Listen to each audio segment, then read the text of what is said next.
आप सभी का आपके अपने YouTube channel all exam study 0.2 पर। फ्रेंड, इस वीडियो में देखेंगे बौद्ध धर्म से संबंधित जितने भी क्वेश्चंस बन रहे हैं उन सभी को देखेंगे वन लाइनर के साथ। तो सभी क्वेश्चंस इम्पॉर्टेंट हैं जो अक्सर एग्जाम में पूछे जाते हैं, तो सभी क्वेश्चंस को ध्यान से देखना। तो क्वेश्चन है कि बौद्ध धर्म के संस्थापक कौन थे? तो बौद्ध धर्म के संस्थापक गौतम बुद्ध थे। गौतम बुद्ध को याद रखना, गौतम बुद्ध बौद्ध धर्म के संस्थापक गौतम बुद्ध थे। इन्हें एशिया के ज्योतिपुंज यानी लाइट ऑफ एशिया कहा जाता था। इन्हें बौद्ध धर्म के संस्थापक गौतम बुद्ध थे और इन्हें एशिया के ज्योतिपुंज लाइट ऑफ एशिया कहा जाता था। नेक्स्ट है कि इनका जन्म कब हुआ? तो ये इनका जन्म याद रखना कि 563 ईसा पूर्व में कपिल वस्तु के लुम्बिनी नामक स्थान पर हुआ था। लुम्बिनी नामक स्थान पर। नेक्स्ट है कि इनके पिता का नाम शुद्धोधन था। इनके पिता का नाम क्या था? तो शुद्धोधन, जो शाक्य गण के मुखिया थे। ये शाक्य गण के मुखिया थे। इनकी माता माया देवी की मृत्यु इनके जन्म के 7वें दिन ही हो गई थी। यानी इनका जब जन्म हुआ था तो इनके 7वें दिन ही इनके माता जी का मृत्यु हो गया। इनका पालन पोषण प्रजापति गौतमी ने किया था। इनका जो पालन पोषण किया था वो किसने किया? तो प्रजापति गौतमी ने किया था। नेक्स्ट कि गौतम बुद्ध के बचपन का नाम क्या था? तो इनके बचपन का नाम सिद्धार्थ था। सिद्धार्थ पूछा जाता है कि गौतम बुद्ध के बचपन का नाम क्या था? तो याद रखना सिद्धार्थ था। इनका विवाह 16 वर्ष की अवस्था में किसके साथ हुआ? तो यशोधरा के साथ हुआ था। इनके पुत्र का नाम राहुल था। इनके पुत्र का नाम क्या था? तो राहुल था। जब वह कपिल वस्तु की सैर पर निकले तो उन्हें बूढ़ा व्यक्ति, बीमार व्यक्ति, शव तथा सन्यासी को देखा, जिससे उनका मन विचलित हो गया। सिद्धार्थ ने लोगों के दुखों को दूर करने का निश्चय लेते हुए 29 वर्ष की आयु में गृह त्याग किया, जिसे बौद्ध धर्म महाभिनिष्क्रमण कहा जाता था। जिसे क्या कहते थे? तो महाभिनिष्क्रमण कहा जाता है। 7 वर्ष तक वह ज्ञान की खोज में इधर उधर भटकने के बाद सर्वप्रथम वैशाली के समीप अलार कलाम, याद रखना ये अलार कलाम इम्पॉर्टेंट है, पूछा था कि अलार कलाम तथा रुद्र कराम पुत नामक दो गुरुओं से शिक्षा ली थी। इन्होंने इन 2 गुरुओं से शिक्षा ली थी। अलार कलाम सांख्य संप्रदाय के अनुयायी थे। 6 वर्ष की कठिन तपस्या के पश्चात उनको वैशाख पूर्णिमा की रात निर्जना फल्गु या इसे कहते हैं पुनपुन नदी के किनारे पीपल के वृक्ष के नीचे ज्ञान की प्राप्ति हुई। किस वृक्ष के नीचे? तो पीपल की वृक्ष के नीचे इन्हें ज्ञान की प्राप्ति हुई। इन्होंने अपना प्रथम उपदेश सारनाथ में दिया, जिसे बौद्ध ग्रंथों में धर्म चक्र परिवर्तन के नाम से जाना जाता है। महात्मा बुद्ध ने तपस्सुयोम कालकी नामक 2 शूद्रों को बौद्ध धर्म का सर्वप्रथम अनुयायी बनाया। तो सर्वप्रथम इन्हें अनुयायी बनाया। बुद्ध ने सर्वाधिक उपदेश कहाँ दिया? तो इम्पॉर्टेंट पूछा था कि अगर पूछा जाए कि बुद्ध ने सर्वाधिक उपदेश कहाँ दिया तो श्रावस्ती में दिया। बौद्ध धर्म का सबसे ज़्यादा प्रचार कौशल राज्य में हुआ। अगर पूछा जाए कि बौद्ध धर्म का सबसे ज़्यादा प्रचार किस राज्य में हुआ, तो कौशल राज्य में हुआ। बुद्ध के 5 प्रिय शिष्य कौन थे, तो पहला है अनिरुद्ध, आनंद, उपालि, सारिपुत्र तथा मौद्गल्यायन थे। मौद्गल्यायन बुद्ध थे। बुद्ध के प्रसिद्ध अनुयायी शासक कौन थे, तो बिंबिसार। बुद्ध के प्रसिद्ध अनुयायी शासक बिंबिसार, परसेनजीत तथा उदयन थे। बुद्ध अपना प्रचार करते हुए मल्लों की राजधानी पावा पहुँचे, जहाँ वह एक लुहार की आम्र वाटिका में ठहरे। बुद्ध अपना प्रचार करते हुए मल्लों की राजधानी पावा पहुँचे, जहाँ वह एक लुहार के आम्र वाटिका में ठहरे। उसने बुद्ध को खाने में कुछ दिया, जिसे उन्हें रक्तातिसार उस खाने की वजह से उन्हें रक्तातिसार हो गया और भयानक पीड़ा उत्पन्न हुआ। फिर से वह कुशीनगर पहुँचे।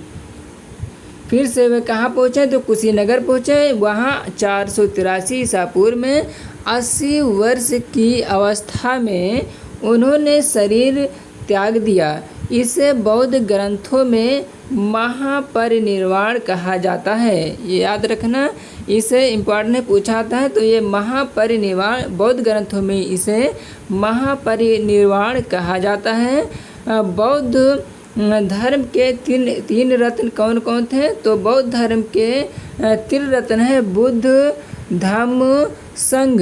बौद्ध भिक्षुओं के निवास स्थान को क्या कहते हैं, तो विहार तथा पूजा स्थल को चैत्य कहा जाता है। पूजा स्थल को क्या कहा जाता है, तो चैत्य कहा जाता है।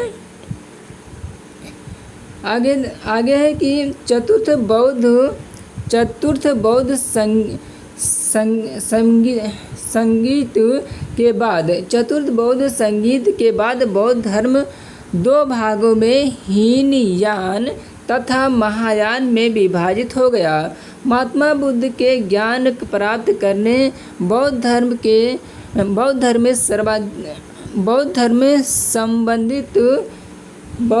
में क्या कहते हैं, तो बौद्ध धर्म में संबोधित कहा जाता है। महात्मा बुद्ध के ज्ञान प्राप्त करने को बौद्ध धर्म में संबोधि कहा जाता है।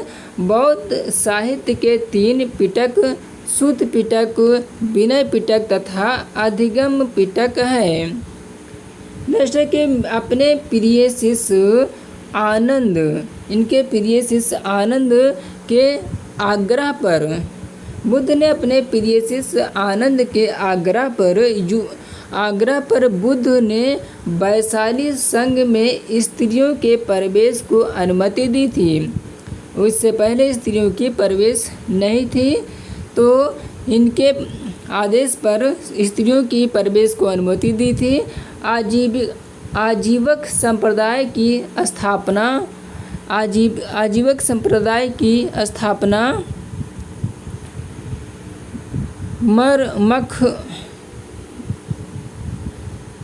ये इसमें यहाँ पर थोड़ा बिगड़ा हुआ मखली पुत्र गौसाल ने की थी। आजीवक संप्रदाय की स्थापना किसने की, तो मखली पुत्र गौसाल ने की थी। यहाँ पर लिखा हुआ मखली पुत्र गौसाल। यह संप्रदाय बुद्ध के समकालीन था। बौद्ध धर्म की पवित्र दिशा कैसी थी, तो दक्षिण दिशा थी। बौद्ध धर्म का प्रचार पाली भाषा में किया गया था। बौद्ध धर्म का प्रचार किस भाषा में किया गया, तो पाली भाषा में किया गया। बौद्ध ग्रंथों में संस्कृति का प्रयोग अभिधम्म पिटक से प्रारंभ होता है। बौद्ध धर्म के अनुसार इच्छा सब कष्टों का कारण है। बौद्ध धर्म के अनुसार जो है इच्छा सब कष्टों का कारण है। निर्वाण बौद्ध धर्म का परम लक्ष्य है, जिसका अर्थ है निर्माण बौद्ध धर्म का परम लक्ष्य है, जिसका अर्थ है दीपक का बुझ जाना, अर्थात जीवन मरण चक्र से मुक्ति हो जाना। बुद्ध अनात्मवादी थे। बुद्ध कैसे थे? तो ये अनात्मवादी थे, पर पुनर्जन्म में विश्वास करते थे। बुद्ध दोबारा जन्म पर विश्वास करते थे कि दोबारा फिर से जन्म लेंगे। कालांतर में महायान संप्रदाय दो भागों में बट गया। नंबर 1 है शून्यवाद माध्यमिक और विज्ञानवाद योगाचार। शून्यवाद के प्रवर्तक नागार्जुन थे। शून्यवाद के प्रवर्तक कौन थे? तो नागार्जुन थे। विज्ञानवाद के प्रवर्तक मैत्रेयनाथ। और महात्मा बुद्ध ने सर्वप्रथम उरुबेला में तपस्या की। महात्मा बुद्ध ने सबसे पहले उरुबेला में तपस्या की। सुत्त पिटक को प्रारंभिक बौद्ध धर्म का इनसाइक्लोपीडिया कहा जाता है। बुद्ध के पूर्व जन्म की कथाएं, जातक कथाएं सुत्त पिटक में वर्णित हैं। तो बुद्ध के पूर्व जन्म की कथाएं किस में वर्णित हैं? तो ये जातक कथाएं सुत्त पिटक में वर्णित हैं। बुद्ध तिब्बत में बौद्ध धर्म का प्रचार करने वाले बौद्ध भिक्षु क्या कहलाते थे? तो पद्मसंभव थे। ये पद्मसंभव तिब्बत में बौद्ध धर्म का प्रचार करने वाले बौद्ध भिक्षु कौन थे? तो पद्मसंभव थे। नालंदा तथा विक्रमशिला विश्वविद्यालय बौद्ध शिक्षा के प्रधान केंद्र हैं। ये पूछा जाता है कि नालंदा तथा विक्रमशिला विश्वविद्यालय बौद्ध शिक्षा के प्रधान केंद्र थे। इंपॉर्टेंट है, पूछा जाता है, याद रखना। अगला है कि बुद्ध ने मध्यम प्रतिपदा का उपदेश दिया। बुद्ध ने कैसा उपदेश दिया? तो मध्यम मार्ग यानी मध्यम प्रतिपदा का उपदेश दिया। बुद्ध पावा से कुशीनगर चले गए और यहीं पर सुभद्र को अपना अंतिम उपदेश दिया। अशोक मिनांडर कनिष्क हर्षवर्धन ने बौद्ध धर्म के प्रचार में विशिष्ट योगदान दिया। यानी अशोक मिनांडर और कनिष्क हर्षवर्धन ने बौद्ध धर्म के प्रसार में विशिष्ट योगदान दिया था। बिहार एवं बंगाल के पाल शासकों ने बौद्ध धर्म के प्रचार प्रसार में अद्वितीय योगदान दिया। बुद्ध के पंचशील सिद्धांत का वर्णन छांदोग्य उपनिषद में मिलता है। बुद्ध के पंचशील सिद्धांत का वर्णन छांदोग्य उपनिषद में मिलता है।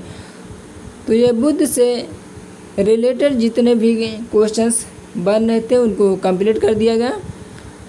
तो वीडियो कैसा लगा कमेंट करके बताइए और इस वीडियो को ज़्यादा से ज़्यादा शेयर कीजिए, लाइक कीजिए और अगर चैनल पर नए हो तो चैनल को सब्सक्राइब कर लीजिए। मिलते हैं नेक्स्ट वीडियो पर, जब तक के लिए जय हिंद।